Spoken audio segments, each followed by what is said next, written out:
చేతులు సబ్బుతో కడుక్కోవాలా లేక హ్యాండ్ శానిటైజర్ యూజ్ చేయాలా అంటే వీలైనంత మేర సబ్బు నీళ్ళతో కడుక్కోవడమే శ్రేయస్కరం అంటున్నారు health experts.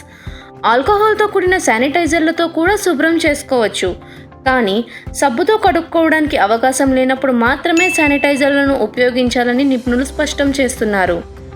శానిటైజర్లలో alcohol quantity 60 to 70% ఉండేలా చూసుకోవాలట. కానీ రెండిటిలో ఖచ్చితంగా సబ్బుకే ప్రాధాన్యం ఇవ్వాలని, సబ్బు నీళ్లకు ప్రత్యామ్నాయంగా శానిటైజర్లను చూడడం శ్రేయస్కరం కాదని చెబుతున్నారు. సబ్బు నీళ్లతో కడుక్కున్నంత ఎక్కువ ప్రభావం శానిటైజర్లతో ఉండదంటున్నారు. American Council of Science and Health సూచనల ప్రకారం చేతులు శుభ్రం చేసుకోవడానికి 1 టీ స్పూన్ శానిటైజర్ వాడాలి.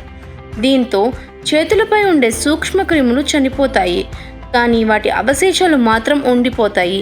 అదే సబ్బుతో కడిగితే అవి కూడా ఉండవు.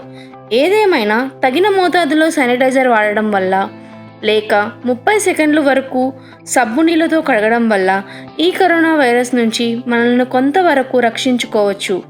సాధ్యమైనంత వరకు ఈ వీడియోని స్ప్రెడ్ చేయండి. కరోనా స్ప్రెడ్ అవ్వకుండా హెల్ప్ చేయండి.